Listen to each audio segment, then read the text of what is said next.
Assalamualaikum warahmatullahi wabarakatuh.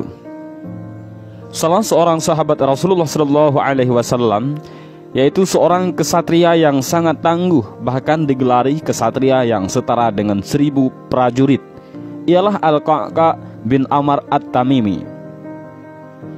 Sebelum Al-Qa'qa' memeluk agama Islam, beliau dikenal sebagai kesatria yang sangat tangguh dari Bani Tamim. Bahkan para penyamun kelas kakap saja jika mendengar nama Al-Qa'qa' akan ciut dan lebih memilih untuk tidak berhadapan dengan dia. Karena sesungguhnya jika berhadapan langsung dengan Al-Qa'qa' tidak ada hal selain kematian. Dan selain memiliki ketangkasan dalam memainkan pedang, Al-Qa'qa' juga ahli membuat syair yang sangat indah. Pada tahun 9 Hijriah, Al-Qa'qa' dan Bani Tamim lainnya berbondong-bondong pergi ke kota Madinah. Karena Bani Tamim heran mengapa banyak suku di Jazirah Arab yang berbondong-bondong mendatangi Madinah dan menyatakan keislamannya. Sehingga Al-Qa'qa' dan rombongan Bani Tamim lainnya berangkat menuju Madinah.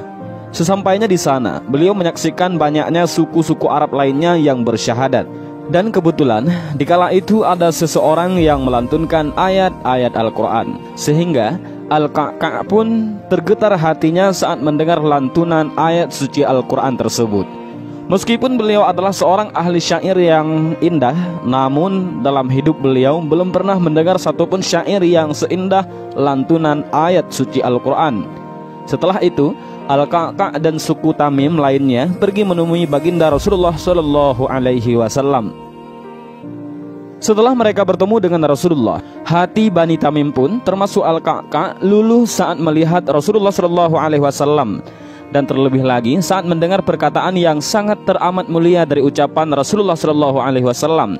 Sehingga Bani Tamim termasuk Al-Qa'qa' pun menyatakan keislamannya dengan mengucapkan 2 kalimat syahadat. Dari sinilah awal mula dari kisah sang kesatria tangguh muslimin dari Bani Tamim berkiprah. Semenjak beliau di Madinah, beliau tidak pernah satu kali pun tidak hadir dari majelis Rasulullah SAW. Dirinya sadar bahwa dia terlambat masuk Islam. Karena Rasulullah SAW mengetahui keterampilan Al-Qa'qa' dalam pertempuran, maka Rasulullah SAW langsung memerintahkan Al-Qa'qa' untuk melatih prajurit tempur muslim di luar kota Madinah yang di bawah komando Usamah bin Zaid.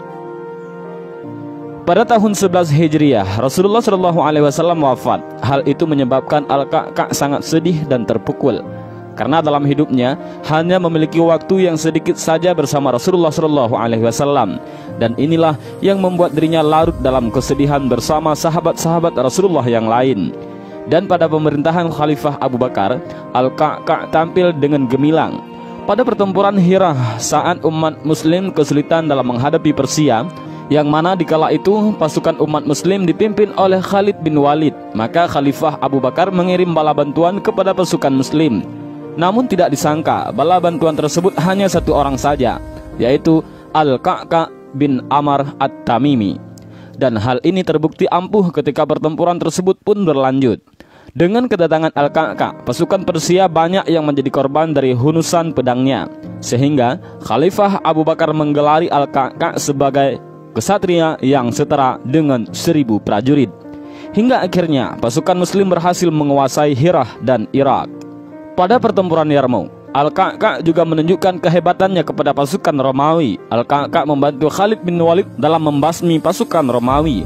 Sehingga dengan izin Allah, strategi jitu Khalid bin Walid dan ketangkasan Al-Qa'qa', pasukan umat muslim dapat meluluh lantakkan pasukan Romawi yang berjumlah 240.000 prajurit. Sedangkan di pihak umat muslim hanya 46.000 prajurit.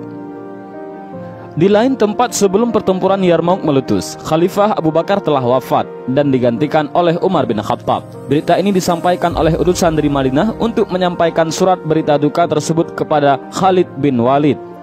Namun, saat Khalid bin Walid sudah mengetahui isi surat tersebut, Khalid bin Walid pun merahasiakannya kepada pasukan muslim lainnya agar mereka tetap fokus kepada pertempuran melawan Romawi tersebut.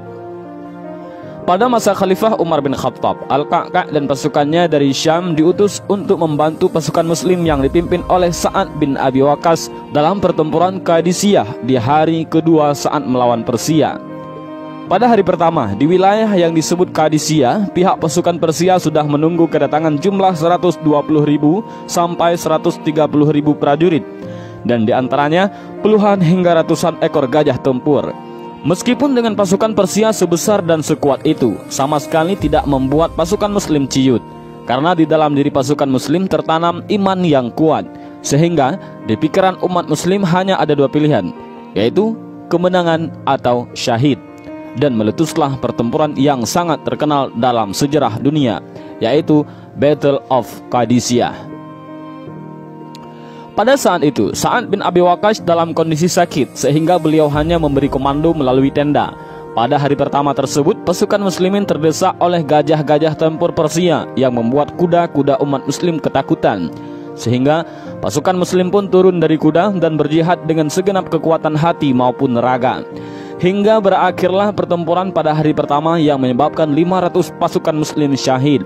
Pada hari kedua inilah Khalifah Umar bin Khattab memerintahkan Al-Qa'qa' untuk membantu pasukan muslim di dalam pertempuran Qadisiyah. Al-Qa'qa' dan pasukannya dari Syam pun bersatu dengan pasukan besar umat muslim yang dipimpin oleh Sa'ad bin Abi Waqqas. Sesampainya di sana, Al-Qa'qa' dengan 1000 pasukannya membagi 1:10 pasukannya, dan setiap pasukan berada di belakang pasukan lainnya. Strategi ini agar membuat Persia gentar, karena pasukan bala bantuan muslim terlihat seperti selalu datang dan tidak ada habisnya. Keesokan harinya, pada hari ketiga, Khalifah Umar bin Khattab mengirimkan bala bantuan lagi yang dipimpin oleh Hashim bin Utbah. Strategi kedatangan pasukan bala bantuan Hashim bin Utbah ini sama dengan strategi milik Al-Qa'qa', yang mana membagi 10 pasukannya dan setiap pasukan berbanjar ke belakang, sehingga seolah-olah pasukan yang datang sangatlah banyak. Setelah pasukan bala bantuan tiba dan menyatukan kekuatannya dengan kekuatan Al-Qa'qa', Al-Qa'qa' dan saudaranya melempar tombak-tombak kepada mata pasukan gajah tersebut, sehingga gajah-gajah tersebut berlarian tak tentu arah yang menyebabkan barisan pasukan Persia acak-acakan. Dengan izin Allah, pada hari keempat, pasukan muslim pun dapat memenangkan pertempuran Qadisiyah dan meluluh lantakkan pasukan Persia. Setelah pertempuran Qadisiyah, Al-Qa'qa' membuat prestasinya lagi di pertempuran Jalula, yang mana pasukan muslim mengempur benteng pertahanan Persia dengan ketangkasan dan disertai iman yang kuat. Al-Qa'qa' berhasil menerobos masuk seorang diri ke dalam benteng Jalalu Persia tersebut, sehingga membuka celah agar pasukan muslim lainnya dapat masuk. Akhirnya benteng Jalaula, yakni benteng dari ibu kota Persia, berhasil ditaklukkan oleh umat muslim. Dengan jatuhnya benteng Jalaula ini secara praktis membuat kaum muslimin dengan mudah menaklukkan kota Istana Putih yang merupakan tempat singgasana Raja Persia. Dengan itu, secara otomatis negeri yang kaya raya ini jatuh ke tangan umat muslim. Pada masa Khalifah Utsman bin Affan, Al-Qa'qa' diamanahi sebagai gubernur di wilayah Armenia. Al-Qa'qa' menjadi gubernur yang arif dan bijaksana. Beliau terus menjadi gubernur sampai era khalifah sudah dipegang oleh Ali bin Abi Thalib hingga Hasan bin Ali bin Abi Thalib. Dan pada era Khalifah Umayyah, Muawiyah bin Abu Sufyan, Al-Qa'qa' pun mengundurkan diri dari jabatannya sebagai gubernur di wilayah Armenia, dan beliau pergi ke wilayah Mesir, dan beliau pun wafat di sana pada tahun 40 Hijriah. Dan inilah kisah singkat dari sang kesatria muslim perkasa yang dijuluki sebagai kesatria yang setara dengan 1000 pasukan. Mudah-mudahan kisah ini bermanfaat. Wallahu a'lam bishawab. Assalamualaikum warahmatullahi wabarakatuh.